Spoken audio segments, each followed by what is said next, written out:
para la entrevista a un abogado brillante, muy conocido, que está ligado a RN. Voy a leer algo de su currículum.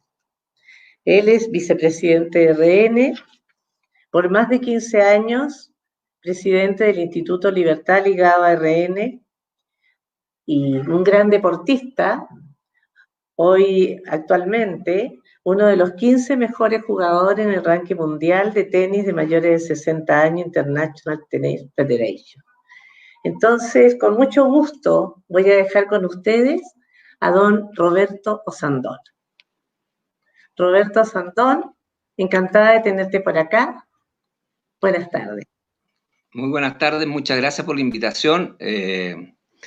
Realmente es muy agradable estar con ustedes, conversar un rato.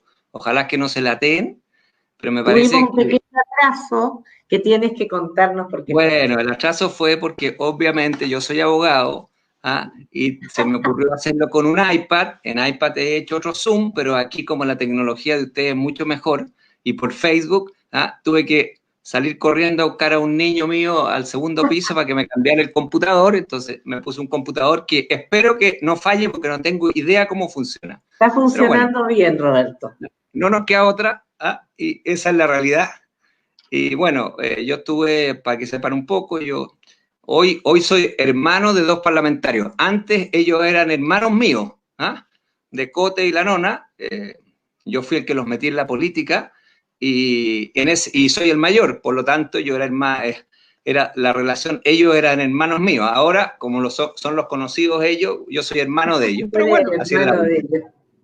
Así es la vida. Y lamentablemente tenemos muchas divergencias en materias políticas, pero nosotros hemos privilegiado siempre la familia y por lo tanto en materias familiares, con mi papá, mi mamá, y con ellos no se toca el tema político, y se tocan las cosas buenas de la familia, como por ejemplo que hace un par de semanas, 3 semanas, se ordenó un sobrino mío, y hijo de Cote, mi hermano el senador, en el Cerro San Cristóbal, que fue muy emotivo, fantástico, y bueno, eso es nuestro tema de unión, y preferimos no tocar temas políticos porque efectivamente tenemos diferencias de opiniones, y como en todas las familias y en todo el mundo hay diferencias de opinión entre las personas, y nosotros preferimos privilegiar esa relación que tener conflictos por la política, que ya de por sí es complicada, dentro de la familia. Sobre todo que tenemos nuestros padres vivos. Obviamente. Así que, bueno, estas divergencias políticas de ustedes son las que nos hacen invitarte a ti y no a ellos aquí. Bueno, lo que yo tengo Tenemos claro, las mismas divergencias, me parece. Yo tengo claro que en este grupo yo no voy a convencer a nadie por el rechazo. Eso lo tengo muy claro. Estamos ultra convencidos. Están todas full, todas requete convencidas. Y bueno, lo que sí que yo creo que hacer un pequeño análisis de lo que es la Constitución, cómo se formó, es parte de la cultura chilena. Y a mí me tocó participar en forma muy directa. Y por lo tanto, a mí me gustaría traspasar un poco de esa información que muchas veces se tergiversa absolutamente. Y me tocó el otro día un foro en un Zoom con una abogada socialista muy agradable, muy buena persona, pero que realmente tergiversaba todo. Con una linda sonrisa, pero hablaba distinto. Y las cosas que yo tenía muy claras y que me tocó vivir, ella las daba vuelta al revés. Bueno, y a mí me parece que es bueno ir un poco haciendo un poco historia para después ir llegando a la conclusión en lo que estamos, lo que se nos viene, lo complicado que es la situación que tenemos, y estamos realmente en un proceso muy, muy difícil, y puede ser más difícil aún. Y como yo les voy a tratar de explicar, esto no es un problema chileno, nosotros somos parte de una estrategia mundial en que podemos caer en caída libre, y lo que hemos progresado en tantos años se nos puede ir a la punta del cerro. Esa es la verdad. Perfecto, Roberto. Entonces yo voy a dejarte en pantalla para que tú nos expongas esto que nos estás contando. ¿Te parece? Así te diriges tú a la audiencia y explicas todo lo que quieres decir. ¿Te parece? Rebeca, admito todas las interrupciones que quieras, con todas las preguntas y dudas que vayas teniendo. No tengo ningún problema, y si hay otra persona que quiera preguntarme, no, en algún momento, administran y feliz. Perfecto. En algún momento en que tú estimes que expusiste lo tuyo, tú me llamas, me dices, Rebeca, ahora las preguntas y yo te pregunto. ¿Te parece? Bueno, Yo muy te voy a bien, escuchar con mucha atención. Así que muchas te dejo gracias. en pantalla, Roberto. La pantalla es tuya. Dirígete a los auditores. Bueno, Adelante. aquí se ha dicho siempre, y yo me he tocado en muchas partes de escuchar, que esta constitución que actualmente tenemos nosotros es una constitución antidemocrática. Incluso por ahí escuché a un señor, un alcalde muy famoso, decir que tenía orígenes espurios, y a mí me parece que es bueno recordar la historia y la verdad en la historia para que todos tengamos una visión de lo que es la constitución y, querámoslo o no, ha sido, desde mi punto de vista, una constitución muy exitosa y que ya tenemos ya 40 años. No es de un día para otro. Yo les voy a contar lo que pasó aquí. El año 77, Augusto Pinochet convocó a 77 personas, en general jóvenes, destacados dentro de Chile, en que les dijo, ustedes van a ser mis testigos frente al pueblo chileno de mi compromiso de volver a la democracia a este país. Y para eso es fundamental redactar una constitución nueva. En Chacarillas, en esa época, el año 77, Pinochet era muy popular y contaba en las encuestas con una aprobación de un 60 y tantos % por lo menos. Y pudo convocar a 77 jóvenes, unos no tan jóvenes, que eran de distintas tendencias políticas, no solo eran de derecha, había gente demócrata cristiana, habían personas que aparecían en la televisión, César Antonio Santi, Jaime Fillol, bueno, y un grupo de jóvenes que algunos reniegan un poco de haber estado ahí. Yo por mi parte, estuve ahí, yo fui invitado por el gobierno militar. En esa época habíamos salido recién campeones sudamericanos de tenis, con Heinz Gildemeister y Antonio Harmer, de manera que tenía cierta figuración y era miembro de la organización de la Universidad de Chile. Y fue una noche muy curiosa. Esto se hizo en Chacarilla. Chacarilla es un pequeño fortín que está en el Cerro San Cristóbal, en que fue bastante emotivo para los que estábamos ahí, en que era en la noche, tarde, en que alrededor de este fortín uno iba subiendo unas escaleras dando la vuelta al fortín y estábamos todos con una vela y iba pasando y pasa Pinochet vestido de gala con una capa larga y nos va dando la mano uno por uno y nos va saludando, buenas noches, ¿cómo está? ¿Cómo está? Era una persona muy carismática, me acuerdo perfectamente de los ojos verdes que tenía, muy profundo. Bueno, y ahí él hace esta famosa presentación y el compromiso de él para que se redactara una nueva constitución y él entregaba el gobierno a la democracia. Bueno, él convocó a los mejores juristas de Chile, en que encabezaban Enrique Ortúzar. Lo mejor de lo mejor, estaban participando también don Jorge Alessandri y don Gabriel González Videla, que eran expresidentes, y el año 80 se termina esta primera constitución y llama a un plebiscito general del país. Y ese plebiscito general del país fuimos todos a votar. Yo me acuerdo perfectamente que fui apoderado de mesa en La Pincoya y recuerdo también cómo se paseaba el colorín Saldívar furioso entre las mesas porque nosotros le mostrábamos cómo el plebiscito era abiertamente favorable a la aprobación de esta constitución y terminó siendo un 67% la aprobación con un universo prácticamente de todos los electores del país. Bueno, parte la constitución y viene el famoso plebiscito del sí y el no, es decir, si seguía Pinochet o no de presidente 8 años más, y resulta que él pierde con un 44% de los votos, el no gana mayoritariamente, y eso abre un proceso bien especial que fue convocado por Monseñor Fresno, a través de la Iglesia Católica, en que hace el famoso acuerdo nacional, en que se juntan todos los partidos políticos que ya estaban autorizados a funcionar, ya estaban constituidos, se constituyeron 86, 87, la Democracia Cristiana, Socialistas, Renovación Nacional, en esa época estábamos unidos con la UDI, bueno, Y viene este acuerdo nacional. ¿Y en qué consistió este acuerdo nacional? Luego de perder Pinochet la votación, había que llamar a elecciones en un tiempo prudente, pero además había que hacerle cambios muy importantes a la Constitución.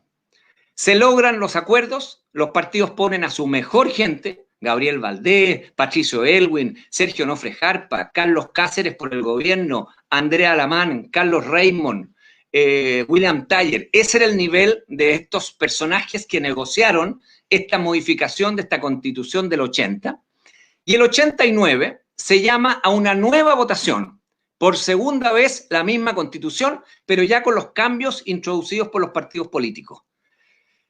Vamos a la votación y vota el 90 y tantos % del padrón electoral de Chile.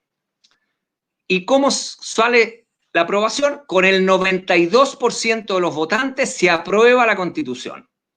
Les quiero recordar que en la última elección de parlamentarios aquí en Chile y de presidente, votaron el 49% del electorado. En esa oportunidad votaron el 90 y tantos %, es decir, mucho más gente que la última elección aquí en Chile. Por lo tanto, nadie puede decir que esa Constitución no fue votada por el pueblo. Fue abiertamente y democráticamente votada por todos los chilenos. Luego de eso, ingresa al gobierno Patricio Aylwin, que pone a su mejor gente en los ministerios y empezamos a negociar la reforma tributaria, la reforma laboral, que fueron encabezadas por Sebastián Piñera, y Sebastián Piñera en esa época era senador por Santiago y durante sus 8 años como senador fue considerado por sus pares el mejor senador de la República. De eso no había ninguna duda. Mateo, como ustedes no se pueden imaginar, se conocía cada artículo de la reforma laboral y tributaria completa y realmente fue el gran gestor de esa reforma. Y en esa época nosotros le llamamos la democracia a los acuerdos, que fue una terminología que se le ocurrió a Andrea Alamán y que salió en todas partes como la democracia a los acuerdos. Empezó a funcionar la Constitución y nosotros con Andrés Alamán nos dimos cuenta que los senadores designados, que eran una fórmula muy especial para mantener equilibrios dentro de la Constitución, primero los elegía el presidente que salía y por lo tanto, ya que Aylwin era presidente, los senadores institucionales, y esto no les gusta nada a los actuales o los ex concertación, que se los repitan, fueron elegidos por ellos, no fueron elegidos por Pinochet, sino que eran elegidos por el presidente saliente. O sea, Aylwin elegía parte de los senadores designados. Y ustedes comprenderán que el último senador designado fue Eduardo Frei Ruiz-Tagle, en su calidad de expresidente de la República. ¿Y quién lo elige? Lo eligió Ricardo Lagos. Esa es la verdad. Y por lo tanto, nosotros con Andrea Alamán nos dimos cuenta que si no cambiábamos el sistema, quienes elegían a los senadores designados iban a ser los de la concertación. Por lo tanto, hicimos un esfuerzo grande y nos fuimos a reunir al departamento del señor Rillón, que era en esa época el asesor del general Pinochet. Primero me reuní con Andrés y con él para explicarle el problema que teníamos y que era fundamental tomar el acuerdo en ese minuto, ya que teníamos mayoría nosotros en el Congreso, porque los acuerdos nunca hay que tomarlos cuando uno no tiene mayoría. Hay que hacer estas reformas cuando uno tiene la mayoría, porque si no, al final le sale para atrás. Entonces, fuimos primero a hablar con Andrés, con el señor Rillón, que era asesor del general Pinochet, y luego yo fui personalmente solo con Sergio Díez a hablar con este mismo señor, y él, con cara compungida, nos dice, mira, Roberto y don Sergio, sencillamente esa reforma que ustedes pretenden no se puede hacer ahora, porque la verdad de fondo es que mi general Pinochet quiere ser el senador institucional. Y por lo tanto prefiere no hacer la reforma. Bueno, quedamos hasta ahí, no pudimos seguir, no teníamos después los votos, así que sencillamente esa reforma se hizo con el tiempo. ¿Cuántas reformas han habido en esta Constitución? 257 reformas. ¿Y quiénes han hecho esta reforma? Los parlamentarios. ¿Y quiénes son los parlamentarios? Los representantes del pueblo que han sido democráticamente electos y que ellos, siguiéndose con las reglas de la Constitución, llegan a acuerdos y van modificando, adaptando la Constitución a las nuevas normativas, a las nuevas realidades. Hay que recordar que la Constitución del 80 tenía una muy gran parte de influencia de la Constitución del año 25 y del 33. Y por lo tanto, la modificación, la Constitución del 80, la modificación del 89 y las restantes son una cantidad de reformas que tienen mucho de la historia del país de Chile. Entonces, ya el 2005, Ricardo Lagos dice, se acabó esto de la Constitución de Pinochet y ahora se va a llamar la Constitución de Lagos. Y yo voy a declarar públicamente que desde ahora yo voy a firmar y voy a promulgar con mi firma la Constitución Democrática de Chile, que se hace el 2005. Por lo tanto, y esta Constitución nos sigue regulando a nosotros y hasta el día de hoy nadie puede decir, y con esto que esta Constitución no es democrática y que tiene un origen espurio. No, señores, no hay origen espurio y Ricardo Lagos, presidente de la República del Partido Socialista, un socialista que todos saben quién es, declaró y firmó la Constitución actual. De manera que esa visión de que la Constitución no era democrática me parece que queda más que claro. Ahora, ¿qué sucede? ¿Por qué estamos entrampados en este problema? ¿Y a dónde viene el kit del asunto? Independiente de la Constitución, existe todavía en el mundo una izquierda muy fuerte, pero una izquierda que se estaba quedando y se está quedando sin ningún país que gobernar, y los países que ha gobernado son un desastre, que los que van quedando es Cuba y básicamente Venezuela, y realmente todo este mundo socialista, marxista, realmente ha desaparecido en todas partes. Pero ellos tienen ansias de poder brutales y lamentablemente muchos no han madurado. Entonces hacen una estrategia a nivel mundial de cómo recuperar países, sobre todo en Sudamérica. Recordemos que en este periodo ellos perdieron Ecuador, Bolivia, Perú, Brasil, Uruguay, de entrada. Y además, todos con gobiernos con muchos problemas de corrupción. Y así tenemos preso al señor Correa, el señor Evo Morales arrancado, Alan García, que lo persiguen y termina suicidado, Lula preso. Bueno, así eso es. Entonces, ¿qué es lo que sucede? Ellos hacen una estrategia internacional y ¿qué es lo que dicen? ¿Cómo empezamos a recuperar gobierno? Bueno, peguémosle directo al más exitoso, a Chile. Bueno, muy bien, qué raro, decimos. El año 2019, si ustedes se recuerdan, Chile, el presidente de la República, se paseó en el mes de mayo-junio por Europa, se codió con los presidentes más importantes del mundo, en que estaba Macron, estaba el presidente de Estados Unidos, etcétera, etcétera, y Sebastián Piñera en la mitad. Y para todos y todas las publicaciones este era el gran ejemplo para el mundo, Chile. Ordenado, progresando la economía, tranquilo, ejemplo para todos los países sudamericanos, muy institucional, en democracia, y por lo tanto había que apuntarle directo a Chile, al corazón de Chile. Chile también, el 2019, tenía dos eventos mundiales importantísimos. La PEC, en que daría la impresión que lo que quería hacer el presidente era el ser el garante y el testigo de esta firma entre Estados Unidos y China, que estaban en mucho conflicto, y eso sería en Chile. Imagínense lo que es para un presidente de Chile, chiquitito, un país chiquitito, que aparezca en esa situación. Extraordinario.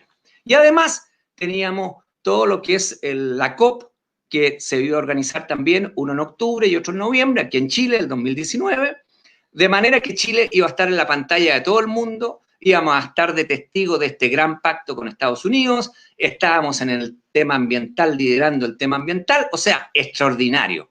Nadie en Sudamérica podía sacar una mejor posición frente al mundo, y por lo tanto el país indicado para pegarle, para desestabilizarlo y para poder retornar la izquierda a estos países sudamericanos, Chile.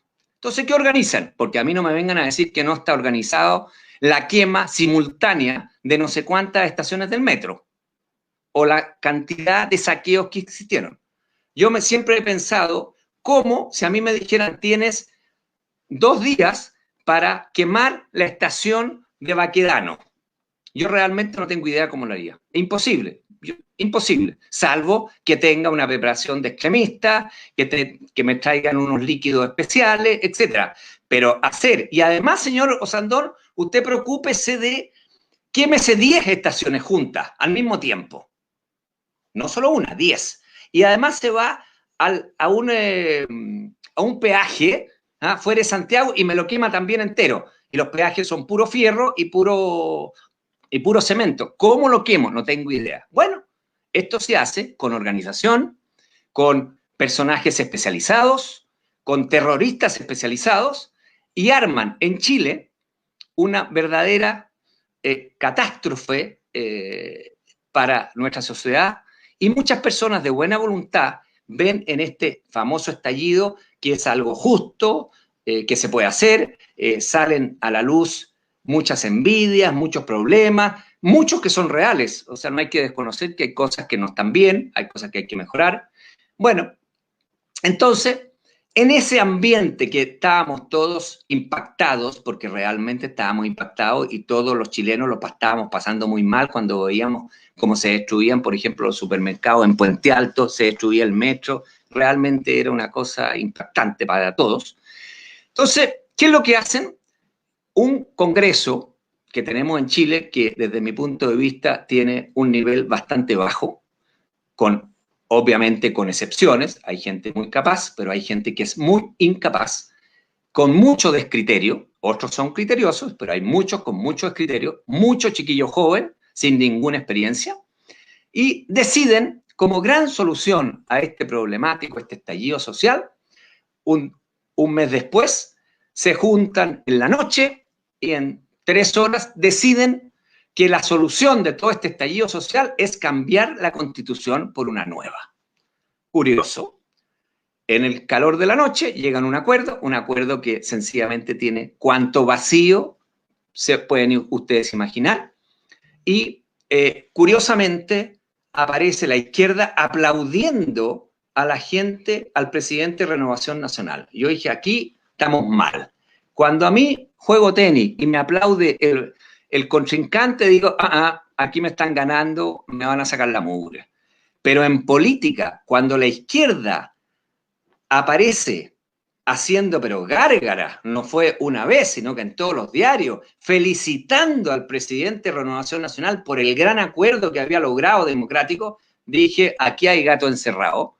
Claramente, la izquierda nunca ha felicitado a nadie en nuestro sector, y cuando lo felicitan es porque uno le está haciendo el favor o una gracia. Eso de todas maneras, y eso es bastante evidente.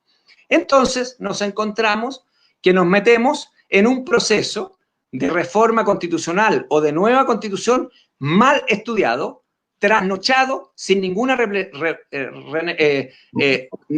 estructura, y bueno, firman muchos parlamentarios, parlamentarios que ahora están fuera por el rechazo, y resulta que a los 6 días estos señores que estaban tan democráticos, tan transparentes, tan fantásticos, se les ocurre partir con las acusaciones constitucionales. Y no solo se van a una acusación constitucional chiquitita, sino que se van contra el ministro del Interior, pero no se quedan cortos, se van contra el presidente de la República también, cosa inédita.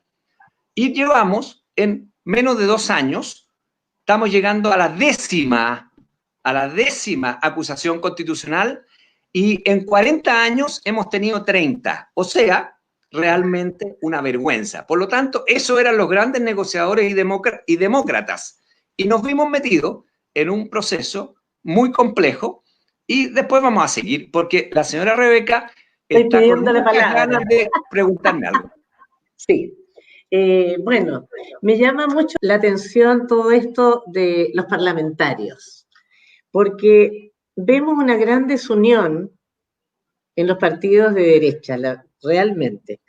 No puede ser que un electorado que los apoyó, que los eligió, tenga que ver, vivir esta desunión, que a todos nos afecta, porque esto es lo que nos ha hecho entrar en este plebiscito que nadie pidió, está en contra de todo lo que sentimos los electores, ¿no es cierto?, que votamos por estos parlamentarios.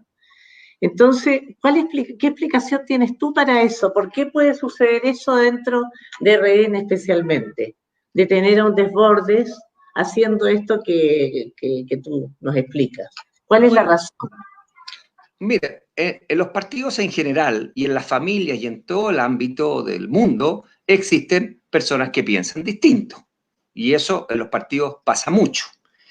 Lamentablemente, en el caso de... Bueno, y usted ve también cómo cambian de opinión. Evópolis originalmente estaba por el apruebo y está terminando por el rechazo. Sí. Kast ha sido siempre el rechazo, pero también era UDI y se salió de la UDI. Y en RN se ha producido un fenómeno que después lo vamos a explicar en forma más detallada, pero curiosamente, cuando hay cualquier definición de algo importante, levantan las manos y ahora, de ahora en adelante, libertad de acción. Es decir, vaya usted para donde quiera. Y el partido, los principios... Pero es que en este caso es muy grave, por Roberto. Bueno, es grave, pero lo más grave de todo es otra cosa, que Renovación Nacional, frente al rechazo, todos los sondeos que hemos hecho nosotros y las votaciones internas y las encuestas y las conversaciones nos dan que el 80% de Renovación Nacional de los militantes están abiertamente por el rechazo. Abiertamente, sin ninguna duda. Exacto. ¿Qué sucedió? Exacto. Nosotros quisimos, en un consejo regional, que me paré, yo lo pedí, que teníamos que votar si estábamos por el rechazo o el apruebo. No quería la directiva por ningún motivo votar, pero nos pusimos firmes con Andrea Lamán y logramos que se votara. Nosotros sabíamos que habían varios distritos que no estaban participando en la reunión, que eran totalmente por el rechazo, y teníamos muchos funcionarios públicos puestos por Desbordes que estaban por el apruebo. No obstante eso, nos fuimos a la votación. Con esa votación en el Consejo Regional de la Región Metropolitana, sacamos un 60-40. Luego de eso, hicimos un voto diciendo que esa era la posición de la región metropolitana y entramos a un Consejo General, pero el Consejo General era mucho más cargado al rechazo. ¿Por qué? Porque venían todos los del sur y el norte y esos venían todos por el rechazo. Entonces, Desbordes, al darse cuenta de eso y que le podía significar la presidencia, se hizo el de la chacra y no hizo votación. Y dijo que el partido respetaba la opción mayoritaria de Renovación Nacional, pero dejando abierta el apruebo, cosa que es, desde mi punto de vista, inaceptable, porque no puede ser que el 20% esté en el fondo manipulando al 80%. No. Eso no puede ser. Y hoy lo tenemos de ministro más encima. Tenemos que verlo muy seguido, no nos encanta tanto eso. Prefiero no hacer comentarios especiales. A mí me han dicho muchas veces que me dicen, no, que usted no le gusta el señor Desbordes. Y yo les puedo decir sinceramente que no es verdad eso. ¿Ah? A mí no es que no me guste, me carga. ¿Ah? Es mucho peor. ¿Ya? Bueno, te voy a dejar seguir exponiendo. Me parece que le ha hecho un daño a Renovación Nacional y al sector enorme. Tremendo. Y le hizo un daño al gobierno también y desperfiló Renovación Nacional, como después yo les voy a explicar. ¿Ah? Por lo tanto, a mí prefiero pasar con el señor Desbordes porque me molesta de presencia. Perfecto, entonces te dejo seguir con tu exposición. Me retiro por esta vez, te voy a interrumpir cuando necesite un espacio. Vamos, ya. Adelante, Roberto. Esta constitución que nosotros tenemos tiene algunas gracias que son muy especiales. Por ejemplo, es la primera constitución en el mundo que tiene el recurso de protección. Yo recuerdo perfectamente a Hugo Rosende, que fue ministro de Pinochet y fue nuestro decano en la Facultad de Derecho, que no le gustaba nada el recurso de protección porque daba mucho poder a las personas. Porque al verse vulnerados sus derechos, ellos podían entrar directamente a la Corte de Apelaciones a discutir sus derechos. Eso era inédito en Chile, en el mundo, no en Chile, en el mundo. Y después de eso, también la Constitución tiene una gracia especial, que tiene un artículo 19, que es el de las garantías constitucionales, que tiene una cantidad de garantías para las personas, para las familias, para la sociedad, que tampoco es bastante inédito a nivel mundial. Por lo tanto, es una Constitución muy humana, muy centrada en la persona, muy centrada en la iniciativa privada y muy centrada en la familia. Este punto es crucial. Y por eso que el gobierno, los socialistas, ¿qué es lo que quieren? A ellos no les interesa la familia. Lo que les interesa de verdad es que el Estado tenga el poder absoluto.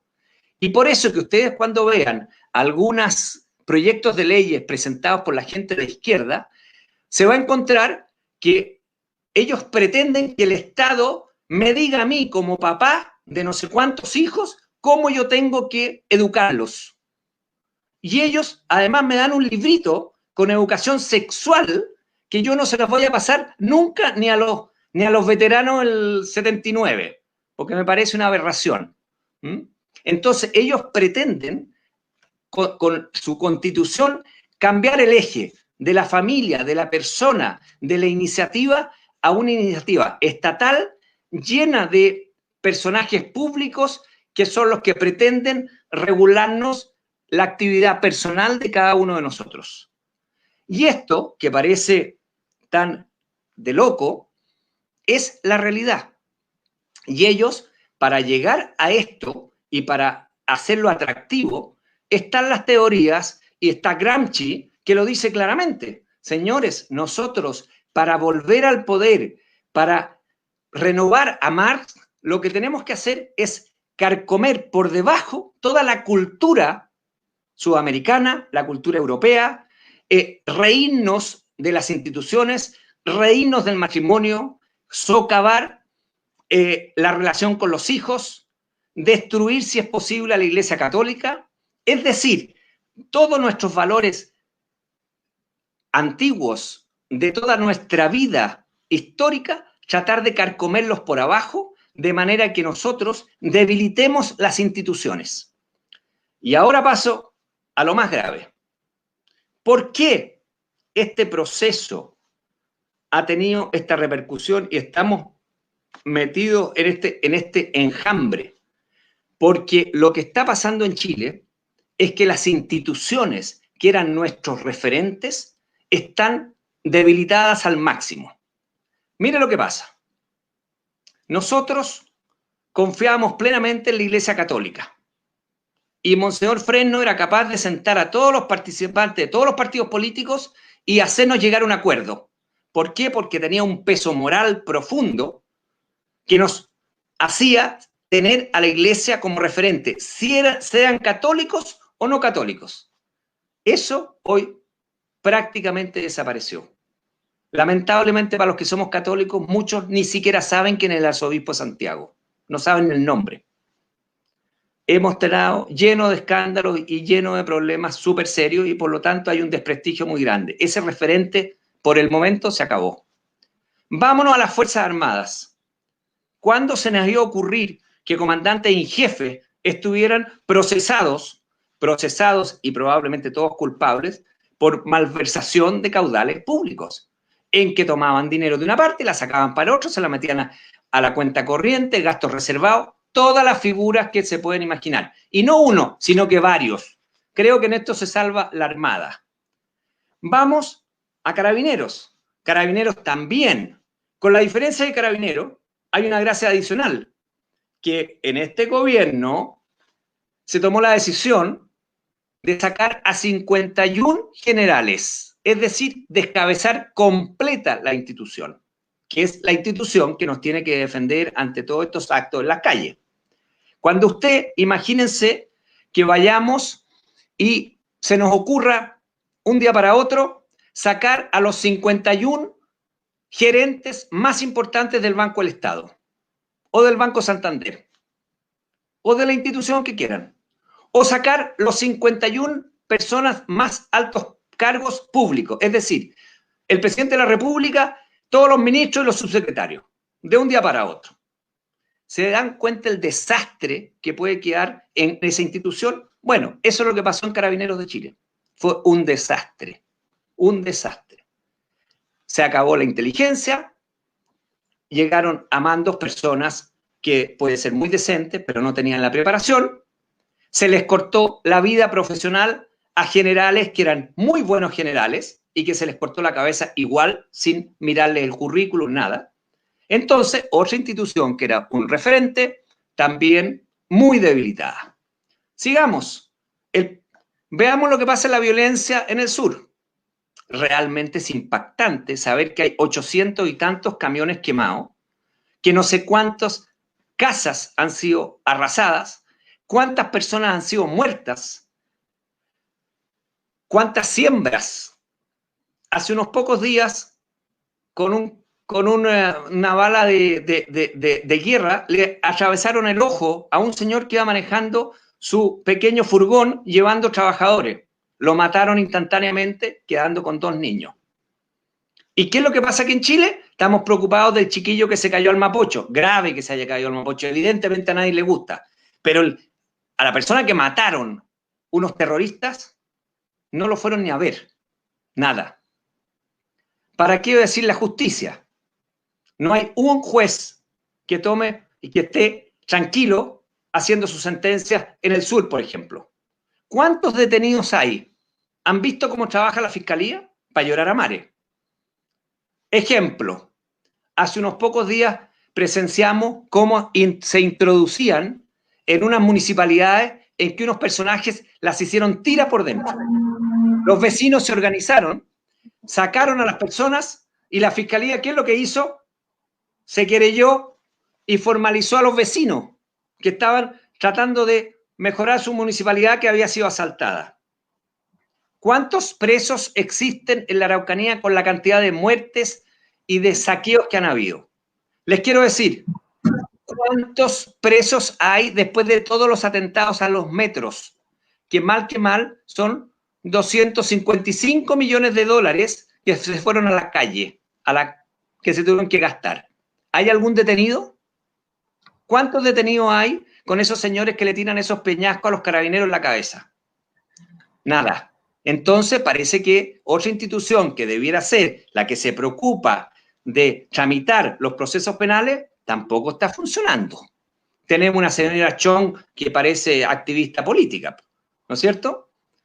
Sigamos y sigamos las instituciones. Vámonos a la Contraloría. La Contraloría ha sacado un dictamen y les voy a tocar el tema de carabinero aquí de pasada. Sacó un dictamen de si que cualquier carabinero podría ser formalizado, es decir, no sentenciado, sino que solamente formalizado, en ese mismo acto dejaba de ganar su sueldo. Ese mismo acto. No puede ganar su sueldo. Carabineros que ganan nada, ganan muy poco. Pero además, ustedes sabían, y ahora les voy a dar una sorpresa, que todas las Fuerzas Armadas tienen seguros comprometidos cuando algún funcionario, en este caso un militar, una persona de la Armada, tiene problemas judiciales, inmediatamente ese seguro se activa y se pueden contratar abogados para defenderlo, para contratar peritaje, etc. Ustedes saben que los carabineros no tienen ningún seguro y que por lo tanto no se pueden defender, les cortan el sueldo y además no tienen cómo contratar un abogado ni tienen cómo contratar peritajes. ¿Y qué es lo que ha sucedido? Que existe un grupo de héroes en Chile, que son algunos grupos de abogados, que están tomando la defensa de estos generales y estos carabineros a título gratuito. Pero es que es inaceptable eso. Es inaceptable. Eso es malo para el país. Vámonos después a la institución del presidente de la República. El presidente de la República, antes, don Jorge Alessandri se paseaba por Ahumada y todo el mundo lo saludaba. Hoy, mi amigo Sebastián sale a la calle y tiene mucho problema y tiene que ir a dónde va porque ¿qué no le van a decir? Falta de respeto absoluto a la presidencia, a los ministros también. ¿Para qué decir? Podemos seguir y puedo estar horas hablando de cómo se ha ido perdiendo los referentes, la institucionalidad. Por lo tanto, es mucho más grave todavía el proceso en que estamos involucrados. Señora Rebeca, tiene la palabra y ha hablado demasiado. La palabra, usted muy gentil. Bueno, esto que estoy escuchando evidentemente nos toca terriblemente. ¿Por qué? Porque tú hablas de la Araucanía, de todo lo que ha sucedido allá, pero nosotros no sabemos dónde ha estado nuestro presidente para esto. No entendemos qué le pasa a don Sebastián Piñera. ¿Por qué Sebastián Piñera se reúne con pura gente de izquierda, de los derechos humanos, para hacer esto, para hacer el otro, incluso para transformar a Carabineros? Lo vemos rodeado, o sea, es como si estuviera entregando nuestro país. Estamos abismados con la actitud que ha tenido él. Lo vemos como si viviera en otro planeta, en la estratosfera, no sé dónde. Así sentimos la mayoría de las personas. Entonces me gustaría saber qué opinas tú del manejo que ha tenido Yo, yo el creo que gobierno en todo esto. nuestro sector en general siempre ha sido muy acomplejado con la izquierda y la izquierda siempre ha vendido la pomada, digámoslo así, en forma brusca, de que ellos son los grandes gestores del país, son los que tienen la moral, ¿ah? Son los garantes de la moralidad chilena. Exacto. Y eso evidentemente cala en Sebastián Piñera, profundo. Sebastián Piñera le gusta mucho hacer muchas cosas por las encuestas, le gusta rodearse de algunos personajes que son yes man totales, absolutamente, y que no le dicen absolutamente nada, ni una palabra. Y Sebastián le gusta, el presidente le gusta estar bien con todos, y realmente yo creo que se equivoca. Pero él está pagando un error que es gravísimo y que nadie se ha dado cuenta y que muy pocas personas lo saben. Y les voy a contar esta, entre comillas, primicia. En el primer gobierno de Sebastián Piñera había toda esta corriente de cambiar el sistema electoral, el binominal. Entonces, se pusieron de acuerdo los dos presidentes del Partido Demócrata Cristiano y de Renovación Nacional para cambiar el sistema electoral por un sistema de binominal al que tenemos actualmente. Es decir, con distintas alternativas, más amplio, pero con una condición, que se mantenían los mismos parlamentarios, la misma cantidad de parlamentarios, 120 parlamentarios, y se mantenían los distritos. Y pasábamos a este nuevo sistema distinto que se elegían más de 2 personas por distrito. Bueno, muy bien. Resulta que esto que estaba listo y que teníamos todo para hacerlo, se le presentó al presidente de la República, se le presentó al ministro del Interior y se le presentó al señor Larroulé y compañía. Y resulta que, en este caso, la UDI se opuso. Dijo, no, el sistema electoral binominal no se cambia por ningún motivo. ¿Ah? Y por lo tanto hay que mantenerlo estricto, estricto, estricto. El presidente no se quiso enemistar con la UDI, no se quiso enemistar con su equipo de ministros, que eran muchos de la UDI también, y resulta que decidió no tocar el sistema. Pero se le olvidó un problema, que perdió la elección municipal, perdió la elección parlamentaria y perdió la elección presidencial. Por lo tanto, ellos con el sistema binominal pasaron a ser mayoritarios. Entonces, recobró el gobierno la señora Michelle Bachelet y hizo una cosa muy simple. Convenció a 3 senadores que cambiaran su votación y su idea de pensar. Al señor Bianchi, al señor Horvath y a la Lili Pérez. Entonces, con la votación de ellos 3, cambiaron el sistema binominal a un sistema proporcional. Pero ¿cuál es la gravedad del asunto? Da lo mismo que se cambie al proporcional. Puede ser. Se aumentaron el número de parlamentarios. Primer problema, con el costo que es para Chile. Pero lo más grave es que se distorsionaron los equilibrios. ¿Cómo lo hicieron? En forma bien pensado, cambiaron los distritos y los equilibraron hacia la izquierda, de manera que siempre ellos van a ser mayoría y nunca nosotros. ¿Pero cómo? Me dice. Obvio. ¿Por qué? Porque en distritos donde se eligen 8, ellos pueden sacar 6. ¿Por qué? Porque están cargados a la izquierda. En cambio, los distritos que nosotros somos muy fuertes, ya no sacamos 8, sino que sacamos 5 nomás. Porque nuestro distrito es más pequeño y saca menos parlamentarios. En cambio, los distritos cargados a la izquierda sacan más parlamentarios. Y además hicieron otra gracia, que dejaron que cualquier personaje que estuviera dentro de una lista, aunque sacara un voto, fuera diputado. Qué horror. Y Ahí por eso tenemos a Florcita Motúa. Florcita Motúa y otros también. Qué horror. En otras partes del mundo existe este sistema, pero tú le pones un mínimo que el diputado, por ejemplo, no puede tener menos de un 5%. Obvio. ¿Ya? Claro. Porque ahora se perdieron diputados con un 10% y salió Florcita Motúa, Florcita con un 0,1%. Entonces, ¿qué es lo que sucedió? Con estos tres que se fueron para el otro lado, que con esto creían que ellos se aseguraban su reelección y resulta que no se reeligieron, salvo Bianchi, pero la Lili Pérez y Jorbar se perdieron, ¿ah? Nos dejaron metidos con un sistema de izquierda para muchos años y probablemente 100 años. Entonces, Sebastián Piñera, sabiendo eso, tiene el problema que con cualquier cosa le hace una acusación constitucional a sus ministros. Le boicotean sus leyes. Y además, con un equipo como el equipo, por ejemplo, lamentable, se los quiero decir con el dolor de mi alma, de parlamentarios de Renovación Nacional que tiran para cualquier lado. ¿Por qué? Porque uno eran amigos del señor Desbordes, porque el otro era no sé qué cosa, con un nivel parlamentario que no tiene nada que ver con el Parlamento antiguo. O sea, yo les voy a decir, cuando me dicen ahora de que mi partido es el partido más grande de Chile y se llenan la boca, yo les digo, pero no pesa nada. ¿Pero cómo no pesa nada? No pesa nada. Yo prefiero tener el partido que yo tenía el año 92, 91. Les doy un ejemplo. 13 senadores. ¿Saben cuáles eran los senadores? Y ustedes comparen.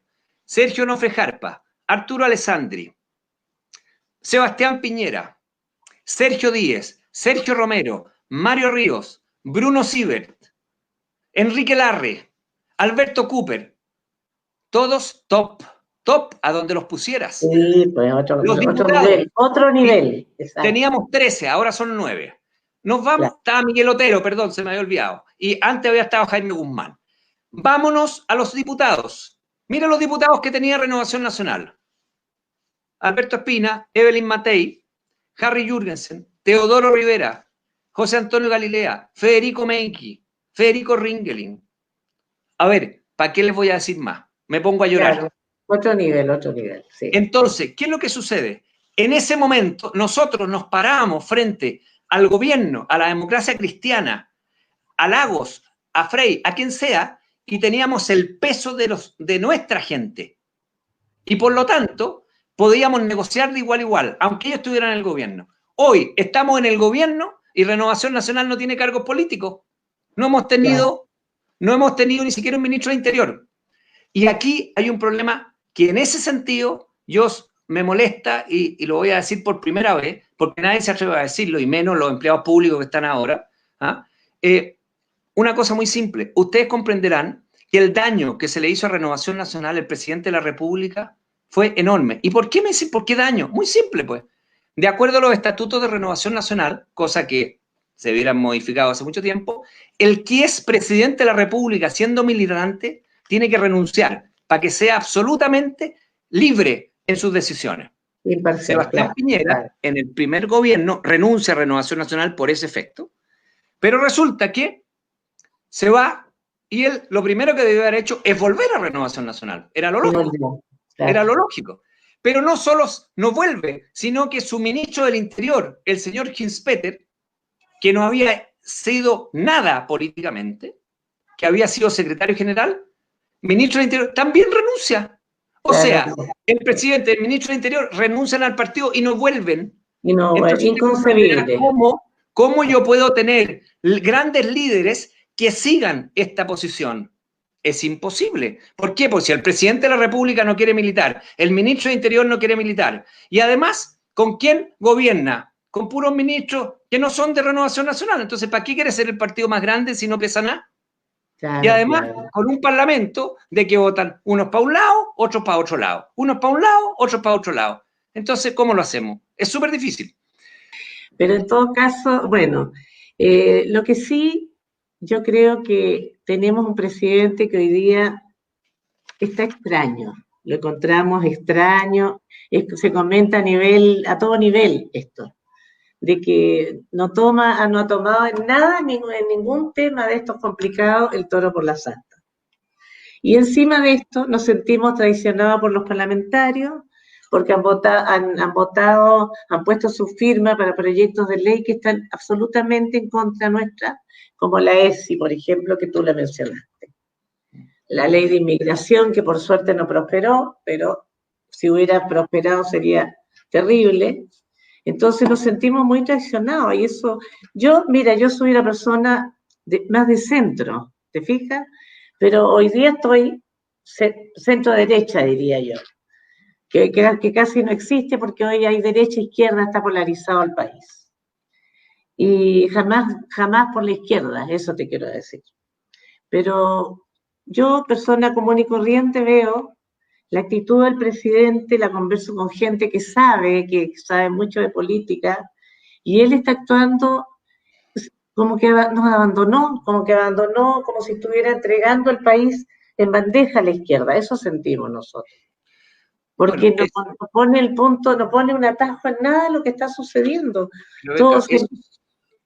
Yo creo que es algo bastante generalizado, pero yo también lo entiendo, tiene que estar muy golpeado, lo ha pasado muy mal. Imagínate que era una persona que estaba codeándose con Trump, con Macron, con todos, en que se iba a hacer todo en Chile.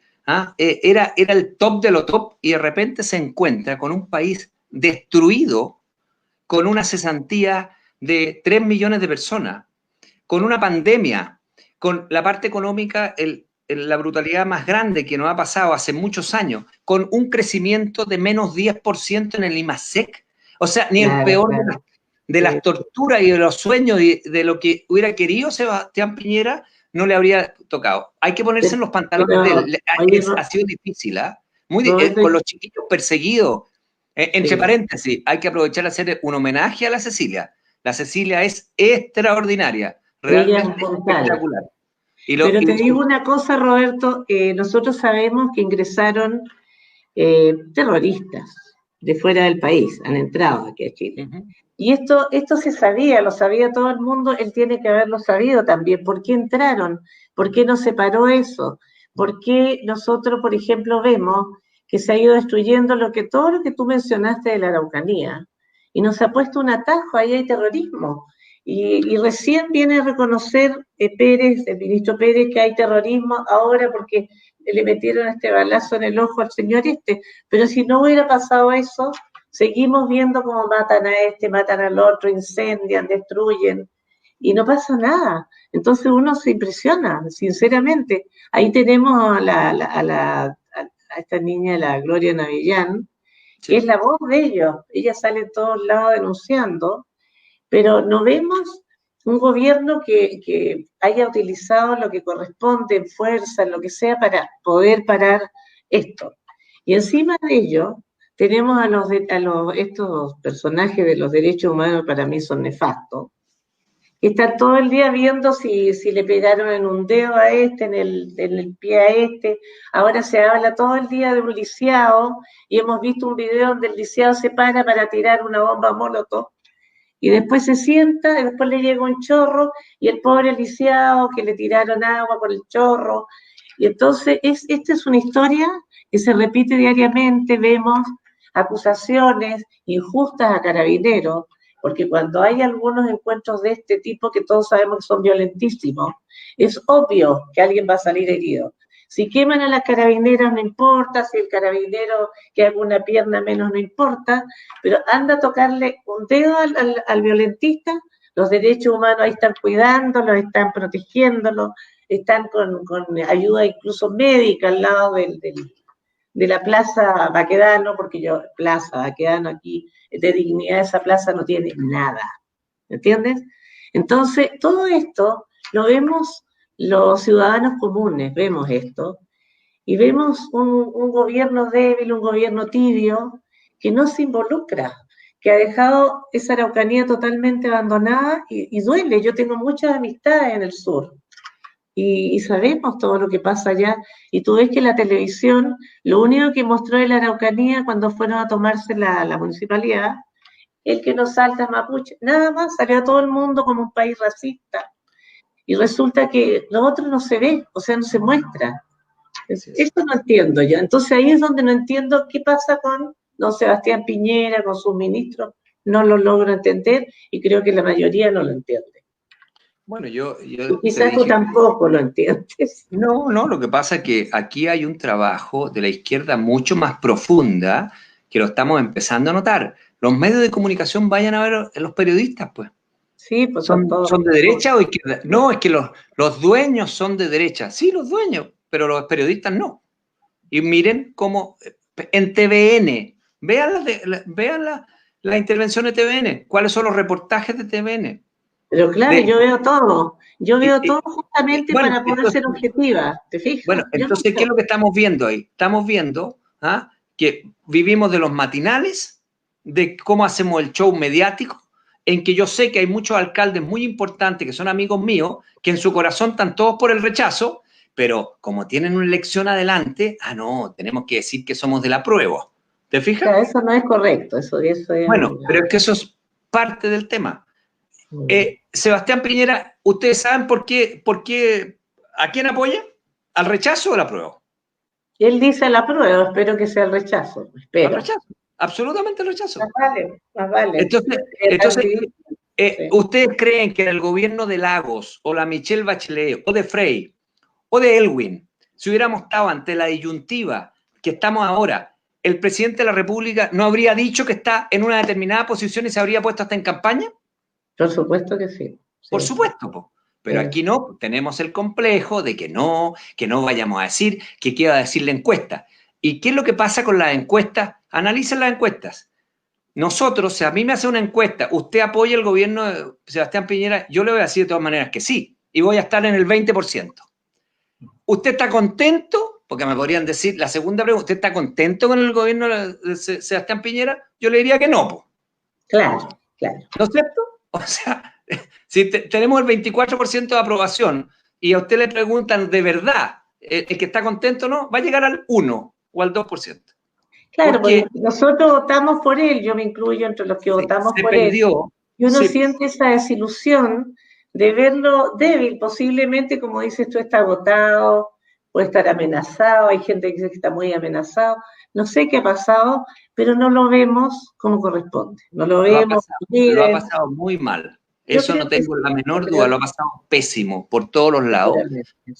Realmente, en lo personal, yo lo conozco, es de buenos sentimientos, es muy trabajador, muy trabajador. Si usted lo mira, la cantidad de años que se echaba encima el presidente es salvaje.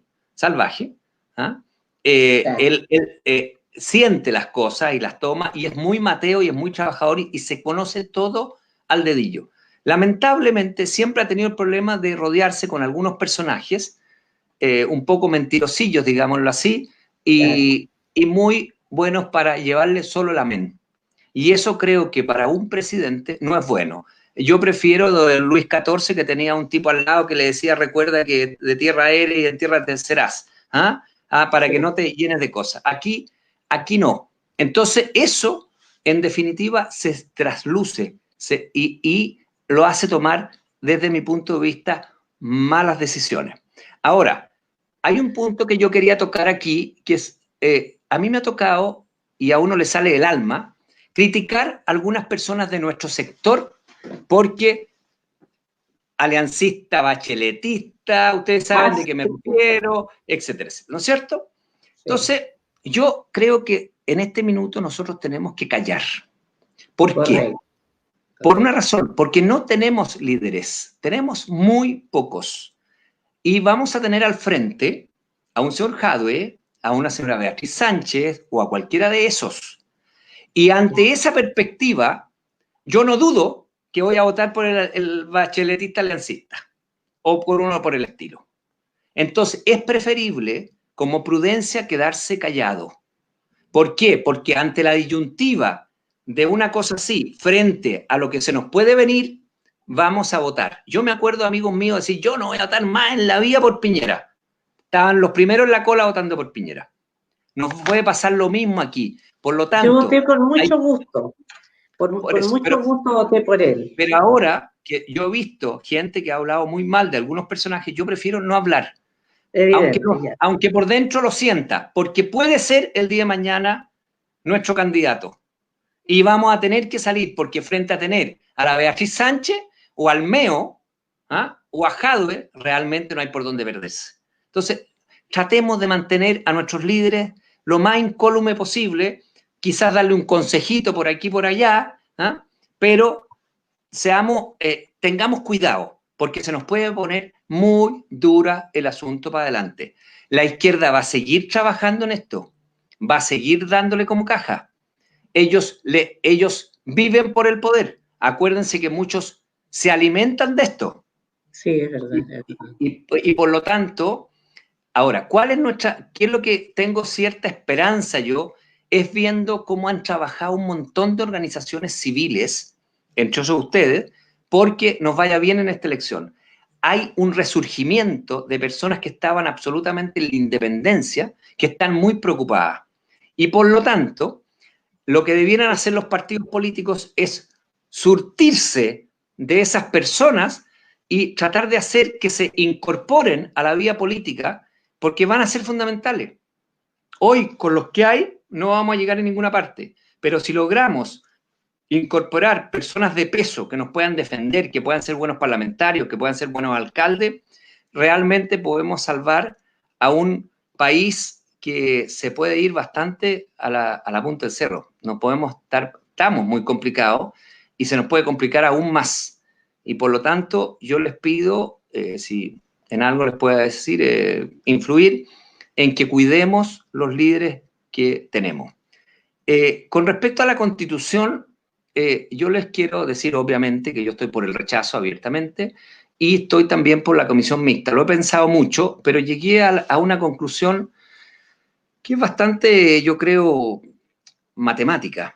Si nosotros nos vamos a una comisión mixta, ustedes saben que serían 172 personas, de las cuales 86 se elegirían por votación popular y 86 por el Parlamento. Si nosotros sacamos la cuenta, ¿cuántos son nuestro porcentaje en el Parlamento? Nos vamos a encontrar que tenemos el 45% más o menos, y eso nos permite que al elegir los otros 86, solo necesitamos 18 de la elección popular para mantener un tercio y que no aprueben cualquier cosa en la Constitución. Además de eso, el tener menos parlamentarios de la Comisión Constituyente significa un ahorro muy importante en plata mensual para el erario nacional y también nos permite que al elegir parlamentarios nosotros, en ese 86 que el grupo parlamentario, vamos a elegir a la mejor gente, los más preparados para que puedan estar participando en la Asamblea Constituyente.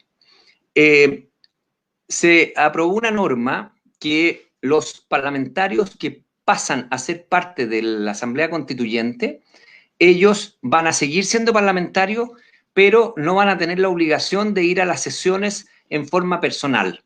Y por lo tanto van a poder ejercer las dos funciones, en lo que es la Constitución y lo que es el Parlamento. Y tenemos gente capaz y podríamos tener ahí un grupo. Además de eso, los 86 que se tienen que elegir, al bajar el número de 170 y tantos, de 155 a 86, significa que los distritos se eligen menos gente. Y eso significa, al elegirse menos gente por distrito, que todos estos grupos extremos, el Partido Comunista, etcétera, quedan fuera. No van a poder elegir a sus representantes dentro de la Comisión Constituyente, lo cual también es muy bueno. Por lo tanto, si ustedes me preguntan a mí, yo no dudaría en votar comisión mixta, porque es bueno para el país y nos da tranquilidad y nos da más seguridad. Ahora, lo que están pretendiendo y lo que van a querer hacer es sencillamente hacer una constitución, la izquierda, con la menor cantidad de artículos, muy general, de manera que eso se apruebe con los 2/3 y todo el resto de las materias que pueden ser fundamentales se aprueben con una mayoría simple como ley en el Congreso. Y eso es sumamente grave, sobre todo con la explicación que yo di anteriormente, que la Cámara de Diputados y el Senado siempre van a estar cargadas a la izquierda por el sistema electoral proporcional que lo hicieron a propósito desequilibrado para un lado. Por eso que es tan complejo y tan grave esto de la Constitución, como está planteado, porque nos podemos encontrar que nos pasen gato por liebre y nos podemos encontrar perdiendo el derecho a propiedad, el derecho al cuidado de los niños y muchas otras cosas que son fundamentales. Y con un manejo estatal dirigido por burócratas que al final terminamos en corrupción y pueden arruinar nuestro país. Por lo tanto, conclusión, en la parte constitucional, yo no dudo de votar, obviamente, rechazo y comisión mixta. Pienso que ha sido muy interesante, esto realmente nos ha aclarado cualquier cantidad, ha sido muy enriquecedora la entrevista. Y lo principal, realmente es saber que conviene votar comisión mixta, porque eso no lo tiene claro nadie. Realmente hay mucha gente que dice nulo, hay gente que dice constituyente. Entonces, la explicación que diste sobre por qué conviene mixta me parece absolutamente razonable. Y espero que lo entienda también la mayoría de las personas. Yo creo que estamos claros, Roberto, nos ha aclarado todos los puntos y esperamos que este plebiscito no sea tan nefasto como tememos la mayoría, ¿no? De los que estamos en el rechazo. Yo espero que no nos vaya tan mal, espero que ojalá que nos vaya bien. Yo creo que va a ir mucho menos gente de la presupuestada a votar. En la elección pasada, parlamentaria y presidencial, fue el 49% el padrón. Yo aquí creo que no van a ir más del 30%.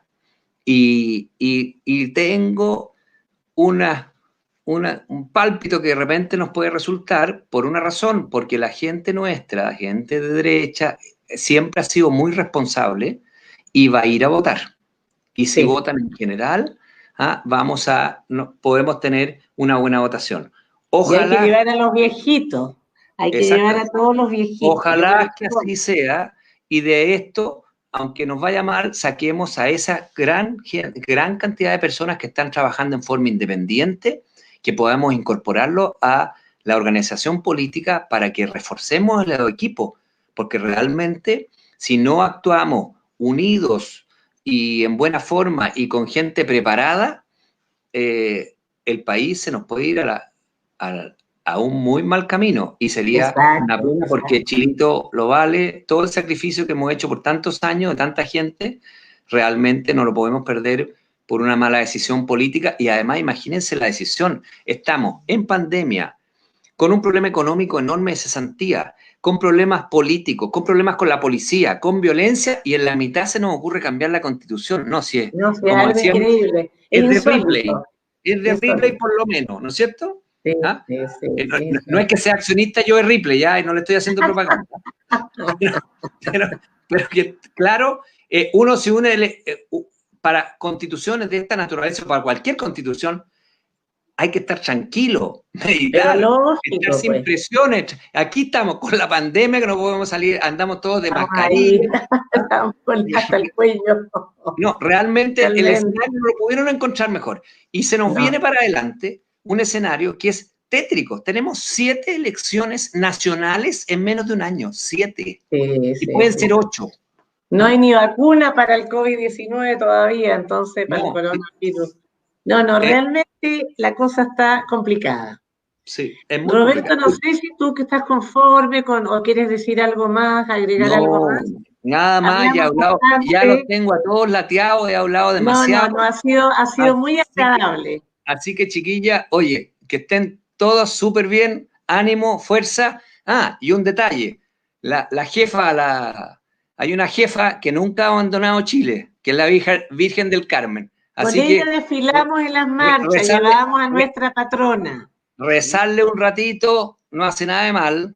Sí, y nos salvó a Portugal, salvó a Rusia, el muro de Berlín. Bueno, aquí pongámosle un poco de empeño. A la Virgen del Carmen, ella es nuestra patrona. A la patrona. Sí. Así que no hay que perder la fe. Mucho ánimo y que les vaya a todos súper bien. Y muchas gracias porque han tenido la Roberto, ha sido muy grato y muy ameno, definitivamente. Tienes ahí un don. No eres un hombre aburrido, tienes un don, te digo. muy agradable. Encantadísima, Roberto. Que estén súper bien, ¿eh? Adiós, ¿eh? Gustazo. Bueno, queridos amigos, creo que hemos quedado más empapados de todo lo que se viene, o sea, nos han aclarado un montón de cosas que teníamos pendientes, y me gusta lo que nos aclaró Roberto, en el sentido de que quizá lo más conveniente es votar por la convención mixta. Al anular podemos estar complicando más las cosas. Así que estudiémoslo, y si es así, creo que hay que votar rechazo y convención mixta. No hay ni una otra posibilidad más. Las dejo por hoy, los dejo por hoy. Les mando como siempre un gran abrazo. Buenas noches, encantadísima.